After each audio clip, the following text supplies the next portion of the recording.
Hey folks, thanks for tuning in. My name is Galen Low with the Digital Project Manager. We are a community of digital professionals on a mission to help each other get skilled, get confident, and get connected so that we can amplify the value of project management in a digital world.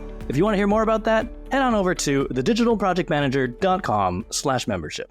Okay, today we are talking about making that leap up to a director level role at an agency and doing a bit of a things I wish I knew before taking on a leadership role. With me today to share her own journey into multiple director-level agency roles is Jessica D'Amato Crosby, Director of Digital Marketing at Vi, seasoned agency operations specialist, and unabashed dog lover.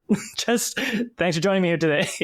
Thanks for having me, Galen. Totally unabashed. And they might make an appearance. Who knows? They might just make themselves known. Yes. And in the green room, I was telling Jess, I'm like, oh, we got to find a way. Google Podcast is no longer a thing. They're syndicating it over to YouTube. And it's making these YouTube videos of just like a still image. And we're like, okay, well, I guess now's our opportunity to do video podcasts. And then it would be starring adorable dogs on your side. Someday. Dogcast.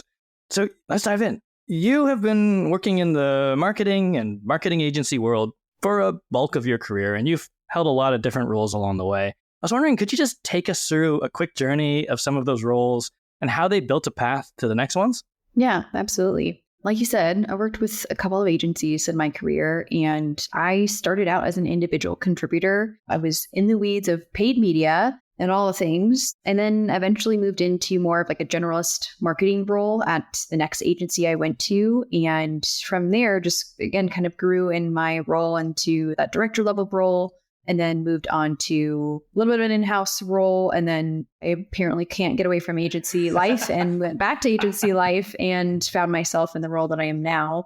I think a lot of what's driven me is just this passion I've had for business, for ops functions, marketing, and opportunities. They kind of arose at my last agency to take on more of that leadership level role. And really, I took advantage of that opportunity, obviously, and was excited about what it meant, the different types of projects I could work on and how I functioned in the agency. And I think from there, it really built my career thus far is just strengthening my network. I made really great connections about a lot of really incredible people, and I've been able to build a lot of great relationships that have helped me get to where I am today. In the last podcast episode that you and I recorded together, we were talking about curiosity, and it strikes me that that's woven into your story as well, where, you could have been in these roles, with your blinders on, just doing your job, but you couldn't help yourself. You're curious. You wanted to find out about what all these teams are doing. You were, passionate about the operations, how it actually all worked together and the business itself. And clearly, interested in agency sort of operations as well. Yes, I know it's that claw that keeps pulling you back in, right? You try and get out of agency and then suddenly you find yourself back in. It's John Wick all over again. I love that sort of notion that it is sort of looking around, being curious and kind of taking in the bigger picture. I think in many agencies, there is desire from folks to climb the ladder. And definitely there's need for folks to take on leadership roles. And then there's this gap in between of how do we make this individual contributor into a leader? And I think a lot of it kind of stems from that sort of, curiosity. Yeah.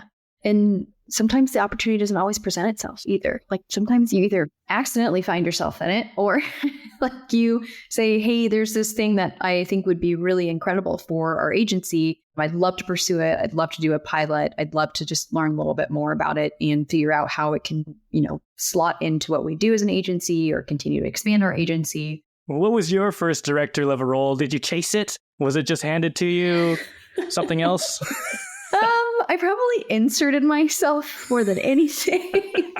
And I just blessed my team for being as patient as they were with me back then, because they were like, okay, you can do this thing. And anyway, I'm sure I annoyed the heck out of everybody, but I had a really incredibly supportive team. So I think what I saw is just opportunities and conversations and just kind of working day to day where it's hey, we could do this better, or we could do this in a different way, or we could think about it this way that, maybe saves us X amount of time or X amount of dollars spent. And so I would, like I said, kind of be a sponge and observe and ask if I could maybe take on that opportunity, or if I could just watch somebody doing something. So I was really proactive about how I could grow and how I could understand more and eventually led me to my first director level role. And I think at the time I was pretty passionate about systems and processes for better business function.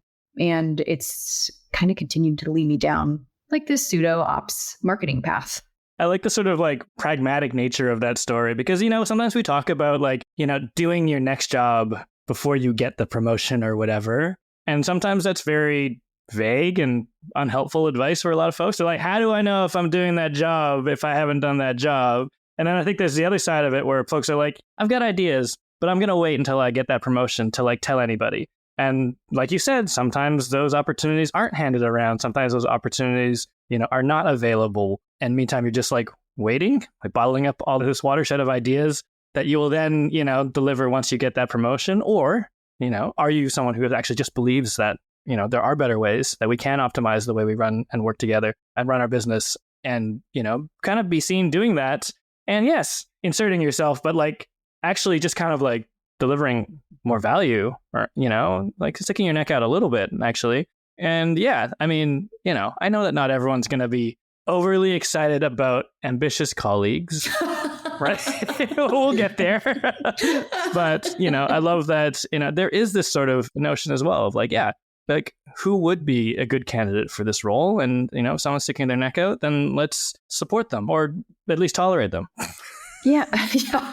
Just smile and nod and say, okay, you do your thing. No, and I think the other thing too is one of the things that I don't know if it was necessarily like that I was passionate about it, but I think when I was at the agency that I was at and being a director of operations, I was like, the only way that we're going to grow is if we can take things off the CEO so they can focus on, sales or whatever they need to focus on. And, we kind of take that work and distribute it throughout the rest of the team members. And so I think I had just like pretty strong, maybe it's just an opinion of how we were going to grow. And like, hey, if we're going to do this thing, we need to do X, Y, and Z and take like client management off the CEO. We need to take HR off the CEO. We need to, do these things. And then that allows us to sell more, to get more revenue, to build a team, and then be able to bring on team members who can fill those gaps or fill those roles that we absolutely need to fill. So I think that also kind of, again, maybe it was a little bit more annoying than anything, but I just pushed to say like, hey, if we're going to do this, we need to do this. Hey, just keep thinking about this. Or, hey, have you considered this? And that's, I think, again, somehow how I ended up in the director role that I was in at that time. It's actually like a lens that I find is different, maybe unorthodox for people, right? Because like when you look down like the sort of org chart, as a good leader, you'd be like, okay, identify strengths and weaknesses and sort of, make accommodations for that and provide support where needed.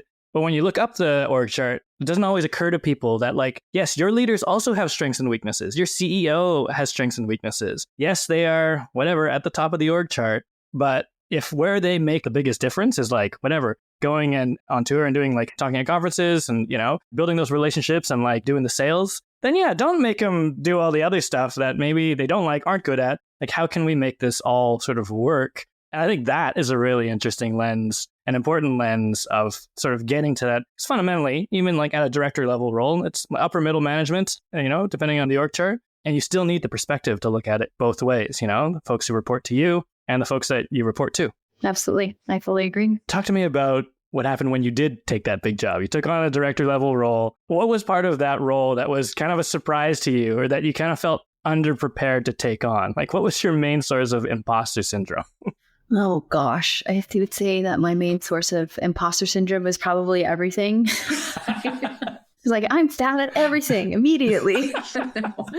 I think you just, like a lot of it, I think your first year in that role, you're finding the confidence just to be in that role and say like, okay, somebody put me in this role for a reason. I need to believe in that reason and believe in the vision that they have for me. So I think that was obviously kind of a part of getting over the imposter syndrome. And I would say like everybody, I think listening or in a room would raise their hand and say, I am forever, dealing with imposter syndrome. Yep. It's always in the passenger seat, isn't it? Yes, definitely is. I think it was more so what I didn't realize was that I took on this new role, but I was still doing my other job. Yeah. And I think that's like a misconception. I think a lot of us see people get these like promotions or they get new titles and they're like, oh, this person is doing something completely different and they're no longer doing that other job. And it's like, actually, no, No. You're more than likely still juggling your previous role on top of this new role in addition to other projects or in addition to other tasks. So I think it's switching my mind frame and trying to figure out how can I potentially start to delegate work that, maybe other team members could do, or other projects that team members are excited to take on that like I could help be there as a guide and help get them from point A to point B, but they fully own it. And like it's almost an opportunity for them to dip their feet in the water of what it looks like to maybe step up into leadership or to take on more responsibility. So I think that part of being unprepared was just figuring out how to shift my mindset. And then I think, again, working a little bit more autonomously versus being directed. Sometimes, especially in a smaller agency, the role might be entirely new. And so there is no due north for what you should and shouldn't do. So you're kind of figuring it out as you go. And so I think having that comfortability to work autonomously and be comfortable there and probably fail sometimes and feel like you aren't doing the right thing. And you do need to pull in other people and say like, hey, help me figure out what we should prioritize because I want to make sure I'm on the right track. So there's a lot that comes with like stepping into the role and realizing, oh, there's so much more to this that I didn't realize or that I needed to consideration, mind shifts that need to happen. I think you and I had talked about like letting go of your babies, like being comfortable with just saying, hey, like I can't do this anymore. How can we help like bring somebody into this process? So if my list to respond to this question, if we could take like the next 45 minutes, I would do that, but I'll stop myself. Buy Jess's book. Yeah. No, but honestly, you just dispelled so many myths about, getting the big job, right? That promotion. Like, first of all, a promotion is not like this single, one-dimensional point in time. It's a gradient, right? Like you're doing the next job before you get into the new job, and you're doing your old job as you get into that new job. Like it's never going to be that thing that, is just, okay, today you were doing this and tomorrow you're doing this and you don't have to worry about anything, in your past job. And then there's that attachment to the work because, you're not like, yay, I'm a director now. I get to leave all those projects behind. Like, you're like, I love those projects, actually. I love doing that job. I'm going to miss that job. And I have to kind of let go. And then that whole idea that like things are going to be crystal clear. No, it's going to be ambiguity. There's more and more ambiguity as you get up the chain. And to your point, it might be a new role. There's no playbook, right? Like the expectations aren't even clear. Your scorecard for your role is not even clear. And then the last one is just like that. Like you don't have to be able to do it alone. Like you can ask for help. And some of the best sort of, management teams, leadership teams, they support one another and they do ask for help and they do build those relationships so they can ask each other for help because it's not easy, because it's not always clear, because there's so much ambiguity. Yes, because we're all flying by the seat of our pants at the end of the day. Yeah, you're solving more complex challenges together. And then you have to be accountable for all the work that, your team is doing that you used to do yourself. Exactly. That's a wild shift. I wanted to circle back around to that. The colleague question, right? And, this notion of sort of being promoted and, one day you're a peer and the next day you're kind of their boss or you're senior to them. How did you navigate your promotion with colleagues who, were on your team? Like, was there any friction? Was there any conflict? And was there any guilt even, right? Of just being like, oh, like I got this thing. There was not that many seats at the top. And, now you've moved into one and in some ways taken an opportunity away from someone else. Yeah. How did you navigate that? Loaded question.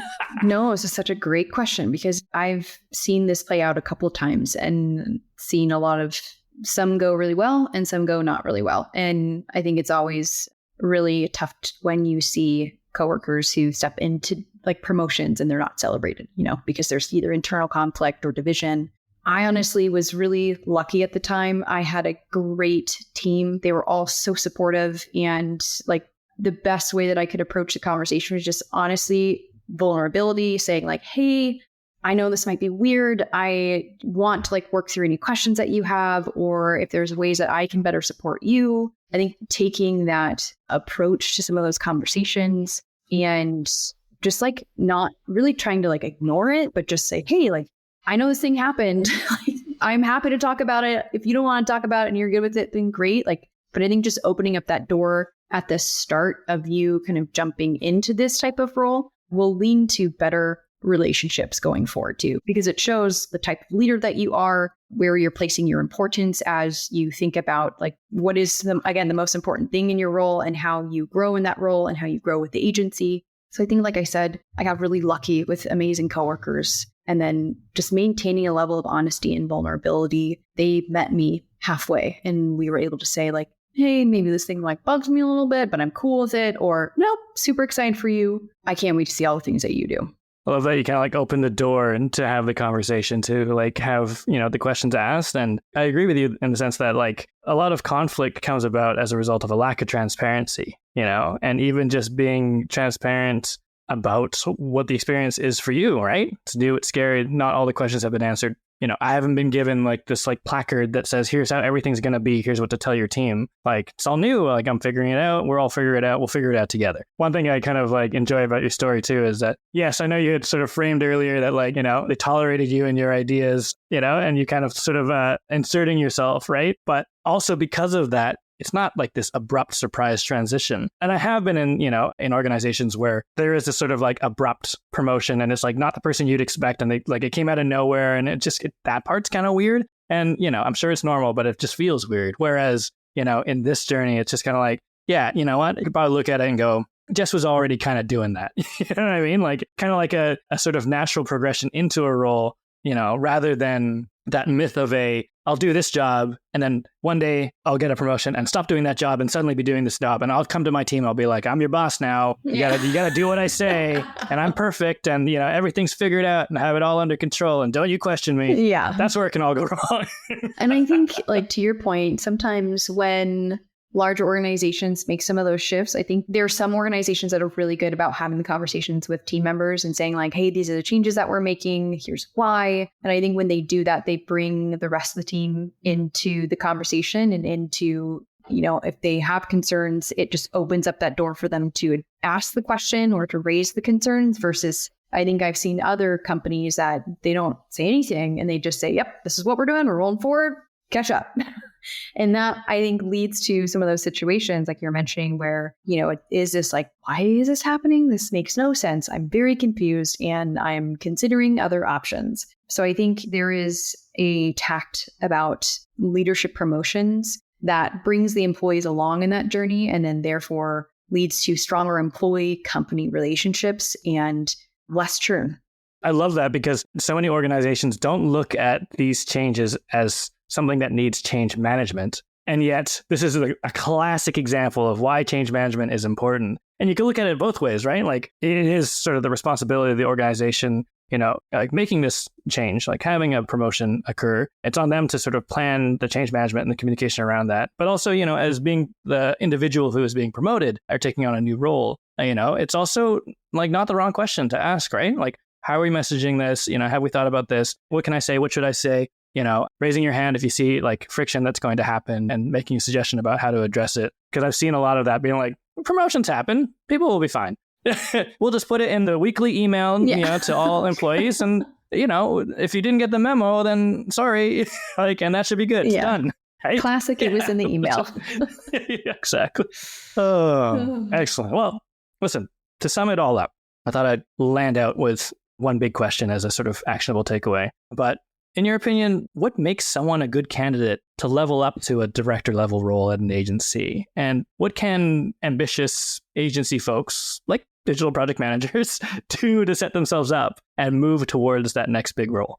Yeah, great question. I think there are 4 things that come to mind. I think being comfortable with ambiguity, being comfortable with humility, and having a really clear vision and being curious. I think what we were just talking about, where you're not always going to know what is right and what is wrong or what projects you should prioritize. You may have an idea, but if you aren't sure or you don't know how to figure this thing out, not being okay to say, okay, well, what's a baby step I can take? Who could I potentially reach out into the organization that, would be a great partner in accomplishing this thing? Being comfortable with that and then being able to take the next step to move along whatever it needs to be moved along, or being also comfortable with not having an answer and having to figure out the answer yourself and say, this is the answer. This is what we're doing. If it changes down the road, great. If it stays the same, also great. We're here again, like pushing towards the same goal and same vision. And I think when it comes to humility, it ties into this a little bit of just, you're not always going to have the right answers and you're going to be wrong a lot. That is, I think, okay.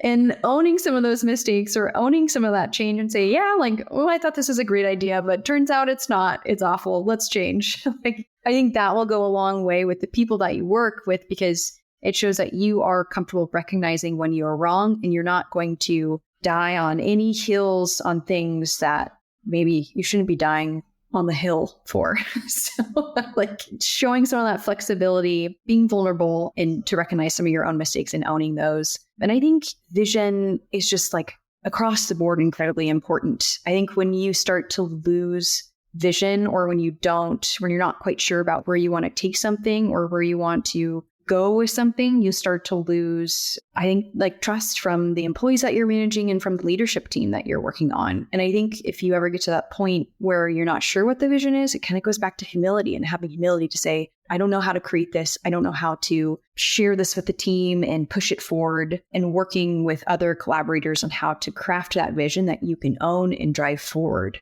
And then I think just like theme of all of our conversations, like be a sponge, ask to be involved. I would say, like, more often than not, I see people who are okay with like, this is an issue, somebody else figure it out. And that, and the people that I see elevate into leadership roles are the ones that are like, this is an issue, I'm going to go figure it out. I want to take a stab at this. I want to figure out how we can maybe revamp this process, or figure out how to better serve the client, or figure out a new, whatever it might be, but somebody who is curious to learn, expand their understanding, and figure out how to chart a path forward that everybody benefits from. So that was my long-winded response to the things that I think are most important for if somebody is trying to level up to a director, and what I think other leaders look for in future leaders.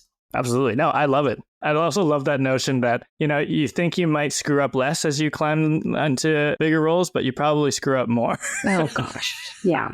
But that willingness to figure it out, even if there's no sort of, clear solution in front of you, and a willingness to, actually make some mistakes to get towards that vision of like how good it could be.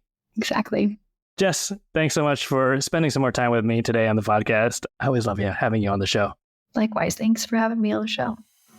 All right, folks, there you have it. As always, if you'd like to join the conversation with over 1,000 like-minded project management champions, come join our collective. Head on over to thedigitalprojectmanager.com/membership to learn more.